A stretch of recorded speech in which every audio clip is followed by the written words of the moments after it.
ಬಾಗಲಕೋಟೆಯ ಹೊಳೆ ಆಂಜನೇಯ ಸ್ವಾಮಿ ದೇವಸ್ಥಾನದಿಂದ ನಮ್ಮ ಪ್ರತಿನಿಧಿ ಮಲ್ಲಿಕಾರ್ಜುನ್ ನೇರ ಸಂಪರ್ಕದಲ್ಲಿ. ಮಲ್ಲಿಕಾರ್ಜುನ್, ಬಾಗಲಕೋಟೆಯಲ್ಲಿ ಯಾವ ರೀತಿ ಗ್ರಹಣದ ಆಚರಣೆ? ರಕ್ಷಿತ್, ಏನು ಒಂದು ನಾಡಿನಾದ್ಯಂತ ಚಂದ್ರಗ್ರಹಣ ಇರುವಲ್ಲಿ ಬಾಗಲಕೋಟೆ ಜಿಲ್ಲೆಯಲ್ಲೂ ಕೂಡ ಪ್ರಮುಖ ದೇವಾಲಯಗಳಲ್ಲಿ ಏನು ದರ್ಶನಗಳ ಸಂದರ್ಭದಲ್ಲಿ ಏನಂತ ಕೆಲವೊಂದಿಷ್ಟು ಬದಲಾವಣೆಗಳಾಗಿರುವಂಥದ್ದು. ಯಾಕಂದರೆ ಬಾಗಲಕೋಟೆ ಜಿಲ್ಲೆಗೆ ಅಂತ ಹೇಳಿದ್ರೆ ನಾಡಿನ ಶಕ್ತಿಪೀಠವಾಗಿರ್ತಕ್ಕಂಥ ಬಾದಾಮಿ ಬನಶಂಕರಿ ದೇವಾಲಯ ಆಗಿರ್ಬೋದು, ತುಳಸಿಗಿರೇಶ್ವರ ದೇವಾಲಯ ಆಗಿರ್ಬೋದು, ಅದ್ರ ಜೊತೆಗೆ ಪ್ರಮುಖವಾಗಿ ನಗರದ ಹೊಳೆ ಆಂಜನೇಯ ದೇವಸ್ಥಾನವು ಕೂಡ ಅಂತ ಕೆಲವೊಂದಿಷ್ಟು ಬದಲಾವಣೆಗಳಾಗಿರುವಂಥದ್ದು ನಾವೇನು ದೃಶ್ಯದಲ್ಲಿ ತೋರಿಸ್ತದೆ. ಬಾಗಲಕೋಟೆಯ ಬಸವೇಶ್ವರ ವೃತ್ತದ ಬಳಿ ಇರತಕ್ಕಂಥ ಒಂದು ಹೊಳೆ ಆಂಜನೇಯ ದೇವಸ್ಥಾನ ಅಂದರೆ ಏನು ಚಂದ್ರಗ್ರಹಣದ ಹಿಂದೆಲ್ಲೇ ಬೆಳಗಿನಿಂದಲೇ ಏನಂತಂದರೆ ಕೇವಲ 7 ಗಂಟೆವರೆಗೆ ಮಾತ್ರ ವಿಶೇಷ ಪೂಜೆ ಆಗಿರುವಂಥದ್ದು. ಅದರ ನಂತರದಲ್ಲಿ ಯಾವುದೇ ರೀತಿಯಾದಂಥ ಪೂಜೆ ಪುನಸ್ಕಾರಗಳು ಇಲ್ಲಿ ನಡೆಯೋದಿಲ್ಲ.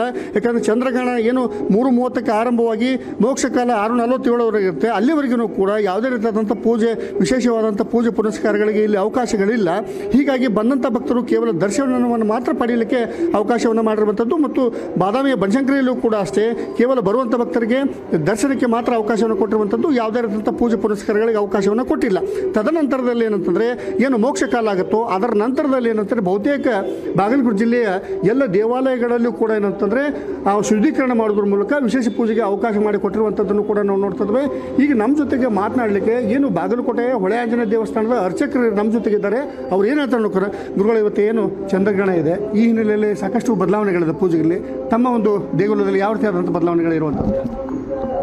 ಈಗ ಗ್ರಹಣ ಮಧ್ಯಾಹ್ನ 3:30ಗೆ ಸ್ಪರ್ಶವಾಗಿ 6:47ಕ್ಕೆ ಮೋಕ್ಷ ಆಗುತ್ತೆ. ಆದರೆ ವೇದ ಮುಂಜಾನೆ 6:47 ಗಂಟೆಯಿಂದ ಸ್ಟಾರ್ಟ್ ಆಗಿದೆ, ಪ್ರಾರಂಭ ಆಗಿದೆ. ಆದ ಕಾರಣ ದಿನನಿತ್ಯದ ಏನು ನಮ್ಮ ಪೂಜೆ ಪುನಸ್ಕಾರ ಇರ್ತಾಯಿದ್ದು, ವಿಶೇಷವಾಗಿ ಕುಂಕುಮಾರ್ಚನೆ, ಆಮೇಲೆ ಪಂಚಾಮೃತ ಅಭಿಷೇಕ, ಅಲಂಕಾರ, ನೈವೇದ್ಯ, ಮಹಾನೈವೇದ್ಯ ಇವೆಲ್ಲ ಏನೂ ಇರುವುದಿಲ್ಲ.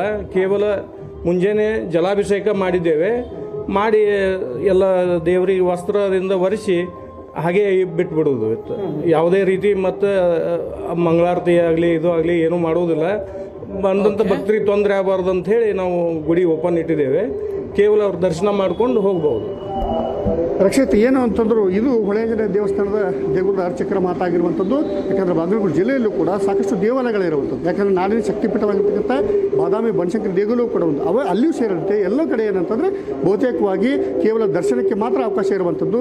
ತದನಂತರದಲ್ಲಿ ಯಾವಾಗ ಮೋಕ್ಷ ಕಾಲ ಆಗುತ್ತೋ ನಂತರದಲ್ಲಿ ಅಂತಂದರೆ ಶುದ್ಧೀಕರಣ ಮಾಡೋದ್ರ ಮೂಲಕ ಮತ್ತೆ ವಿಶೇಷ ಪೂಜೆಗಳನ್ನು ಮಾಡಿ ಭಕ್ತರಿಗೆ ವಿಶೇಷವಾದಂಥ ಪೂಜೆ ಪುನಸ್ಕಾರಗಳನ್ನು ಮಾಡಲಿಕ್ಕೆ ಅವಕಾಶವನ್ನು ಕೊಟ್ಟಿರುವಂಥದ್ದನ್ನು ನಾವಿಲ್ಲಿ ಕಾಣ್ತಾ ಇದ್ದೇವೆ. ಇದಿಷ್ಟು ಏನಂತಂದರೆ ಬಾಗಲಕೋಟೆ ಜಿಲ್ಲೆಯಲ್ಲಿ ಇರ್ತಕ್ಕಂಥ ಒಂದು ಚಂದ್ರಗ್ರಹಣದ ಎಫೆಕ್ಟ್ ಅಂತ ನಾವು ಹೇಳಬೇಕಾಗುತ್ತೆ. ರಕ್ಷಿತ್, ಥ್ಯಾಂಕ್ ಯು ಮಲ್ಲಿಕಾರ್ಜುನ್ ಮಾಹಿತಿಗೆ.